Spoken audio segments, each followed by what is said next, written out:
Today we're doing another video on the chain rule. The chain rule is so important we actually have two videos on it. The first example we're going to look at today is the derivative of an inverse trig function. These are extremely important and they come up very often in UK exams, especially the calc exams. So let's start with the function that y equals arctangent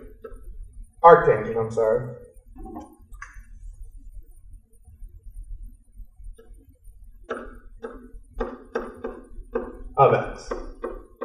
Now our ultimate goal here is to find dy dx, so we can make our life easier by taking the tangent of both sides.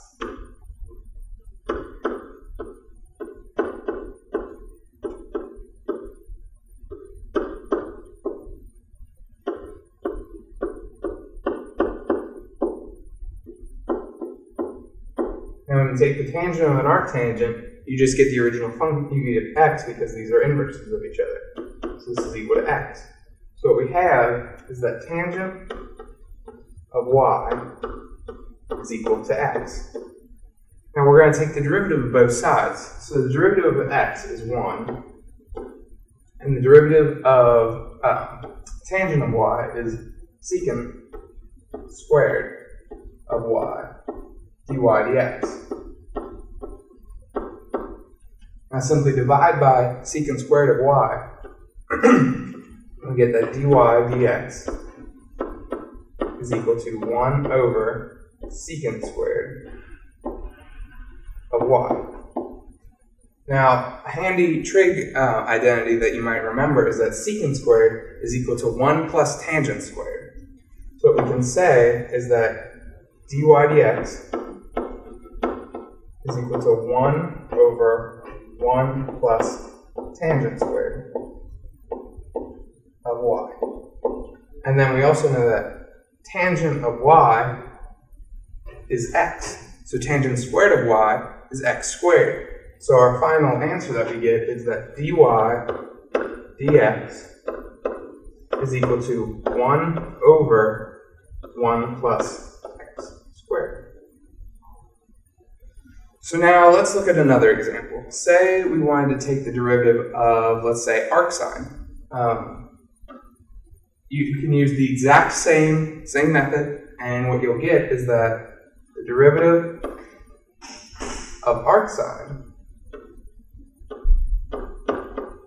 of x is simply equal to 1 over the square root of 1 minus x squared.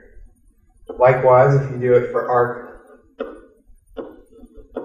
cosine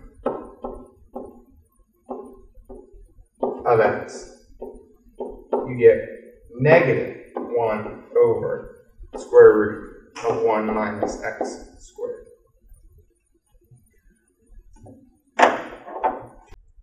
So let's look at another example. Let's say we want to take the derivative of arcsine of x to the fourth. We can do this now because we know how to take the derivative of inverse functions, but we also have to remember that we're going to use chain rule in this. So we're taking the derivative of arcsine of x to the fourth. Well, this is derivative of arcsine is 1 over the square root of 1 minus inside squared. Then you multiply by the derivative of the inside, which is 4x cubed. Another example we could do is say we have the function where y is equal to the square root of arctangent of x. Okay, so we take the derivative of both sides, we get dy dx is equal to, let me rewrite this first. We can rewrite the function y as quantity arctangent of x to the 1/2 power. This will make things easier because when we take the derivative, we bring down the 1/2, then we multiply it by this,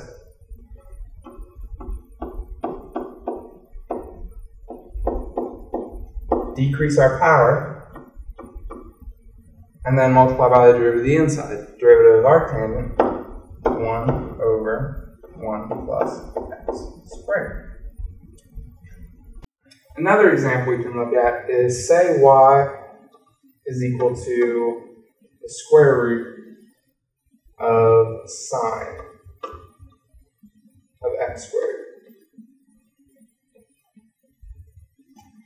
We can rewrite this again, where y is equal to the power of sine x squared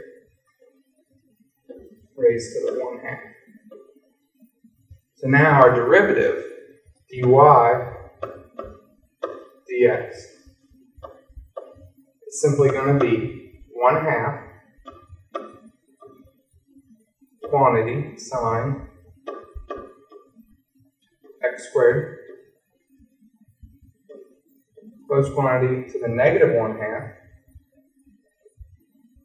multiplied by the derivative sine of x squared. Derivative sine squared, or sine of x squared, is just cosine of x squared multiplied by the derivative of x squared, which is 2x. Now let's look at another function. Let's say that we want to take the derivative of 1 plus x squared times quantity 1 minus x, all raised to the negative 1. For this, we're simply going to use product rule, but you have to look at the quantities. So we do first, let's do second times derivative first. So our second term is 1 minus x to the negative 1 times derivative of the first, which is just 2x, plus first term, 1 plus x squared, times derivative of the second one. So the derivative of our second is bring down the negative 1 times 1 minus x to negative 2 times the derivative of the inside, which is negative 1. This simplifies out to 2x over 1 minus x plus 1 plus x squared over quantity 1 minus x quantity squared. So now let's look at one more example. Mainly we say, what if we have a function that's written as x is equal to a sine of omega t, where a and omega are constants. Okay? What we want to say is that the derivative dx dt, where x is our position, by the way, dx dt would simply be a omega cosine of omega t. And dx dt, the difference in displacement over time, is our velocity. So that's our velocity function. Now, the derivative of the velocity with respect to time is our acceleration. So our acceleration in this case would be written as dv dt, and that's going to be the negative a omega squared sine of omega t. Now, what you'll notice is that we can rewrite this, since a sine of omega t is just x, we can rewrite this as negative omega squared x. So now what we have is that our second derivative with respect to time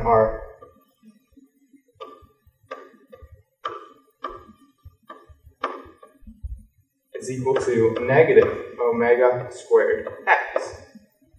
Now let's just assume that omega squared can be written as k over m. We substitute that in there, we get that the second derivative with respect to time is equal to negative k over m times x. Now let's just multiply both sides by m, so we get that m